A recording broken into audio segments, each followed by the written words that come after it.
मनुष्य बनाए, जीव जंतु बनाए, पशु पक्षी बनाए, पेड़ पौधे, हमारी सारी वनस्पति बनाए, परंतु वो बाणी देना भूल गए। उनको लगा, जब उन्होंने सृष्टि का निर्माण कर दिया तो उनको लगा कि कोई ना कोई कमी रह गई है इसमें। मैंने बना तो सब कुछ दिया है लेकिन इसमें कोई कमी रह गई है।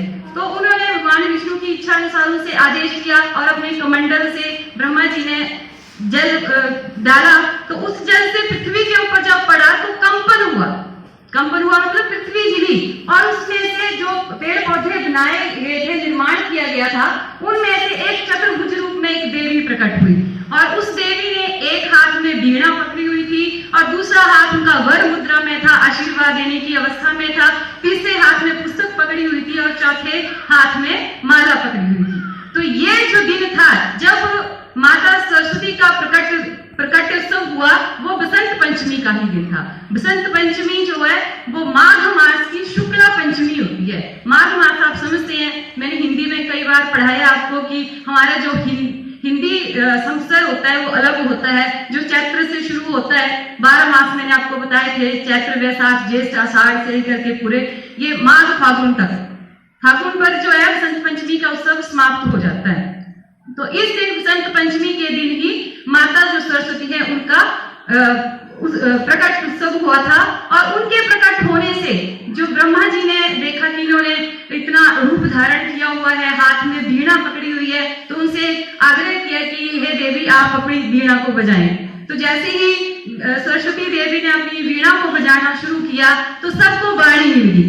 ब्रह्मा जी तो भूल गए थे लेकिन उस देवी के आशीर्वाद से, उनकी कृपा से सभी मनुष्य को, जीव जंतुओं को, प्राणियों को वाणी का आशीर्वाद मिल गया। इसलिए इन्हें वाणी की देवी भी कहा जाता है, वाग देवी कहा जाता है, शारदा कहा जाता है। जो कई जगह पर परंपरा है कि बच्चे को अभी स्कूल में डालते हैं, नए विद्यालय में पढ़ाई शुरू करते हैं, अभी सेशन शुरू होता है, तो कई लोग जो है वो इस दिन ही उनका एडमिशन करवाते हैं और जो विद्यार्थी होते हैं वो भी इस दिन जो है अपनी किताबों की पूजा करते हैं। आपको भी ये ध्यान रखना चाहिए। मैंने कुछ बच्चों को कल बताया भी था कि माँ सरस्वती के सामने आपने प्रार्थना करनी है, अभी आपके पेपर भी आने वाले हैं, तो उसके लिए भी अभी तो आपने काफी पढ़ाई कर ली है लेकिन अब भी और कुछ किया जा सकता है। तो माँ के आशीर्वाद से सब कुछ संभव हो सकता है। चाहे आज विज्ञान ने कितनी भी उन्नति कर ली हो, लेकिन जो भारत के लोग हैं वो विश्वास, धारणाएं और परंपराएं ये कभी नहीं छोड़ सकते हैं और इनके ऊपर ही हमारा देश जो आश्रित है। हम देवभूमि में रहते हैं तो इन धारणाओं को हम ना चाहते हुए भी मानते हैं और मानना पड़ता है। तो इसके पीछे एक और कहानी है कि जैसे कृष्ण जी ने बांसुरी बजाना शुरू किया था तो उनकी वीणा पर, उनकी जो बांसुरी थी उस पर भी माता सरस्वती का आशीर्वाद हुआ था और कृष्ण भगवान जी ने उनसे प्रसन्न होकर के उन्हें आशीर्वाद दिया था कि बसंत पंचमी के दिन आपकी आराधना होगी, आपकी पूजा की जाएगी।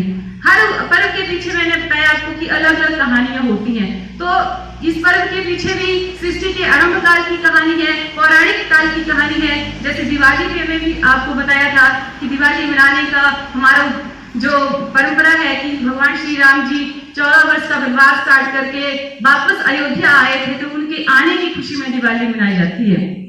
तो कुछ 7वीं कक्षा के बच्चे मेरे से पूछे थे तो मैम की तो लक्ष्मी की पूजा क्यों करते हैं उस दिन। मुझे बहुत अच्छा लगा कि बच्चे इस बारे में सोचते हैं। तो मैंने उनको बताया था कि जब सतयुग की बात है, जब देवताओं और असुर के देवताओं और दानवों के मध्य में जब वो समुद्र मंथन हुआ था, एक तरफ देवता थे और एक तरफ दानव थे, तो उस समय देवी लक्ष्मी का प्रकट वहीं से हुआ था, उसी दिन हुआ था, दीपावली के दिन ही। इसीलिए उस दिन लक्ष्मी की भी पूजा की जाती है। तो इसी तरह से ये जो बसंत पंचमी है इसको भी मनाने के कई कारण हैं। जैसे आपको बता दिया कि माता भगवती का, सरस्वती का इस दिन प्रकटोत्सव है, इस दिन प्रकट हुई थी। और दूसरी बात की कृष्ण भगवान जी ने इनको आशीर्वाद दिया था, वरदान दिया था कि इस दिन आपकी पूजा होगी, आराधना की जाएगी। जो पंजाब में लोग मनाते हैं वो हकीकत राय के बलिदान के रूप में भी मनाते हैं कि जो इस्लाम धर्म को मानने वाले मौलवी हैं उन्होंने बहुत उनको जबरदस्ती की कि आप इस्लाम धर्म को अपना लें, परंतु इन्होंने अपना बलिदान दे दिया, मौत को गले लगा लिया, परंतु अपने धर्म को नहीं छोड़ा। इसलिए बसंत पंचमी का महत्व अलग अलग रूपों में है। तो माँ आखिर में मैं यही प्रार्थना करूंगी कि माँ भगवती आप सबका कल्याण करें, आप सबको आशीर्वाद दें। इन्हीं शब्दों के साथ जय हिंद, जय भारत।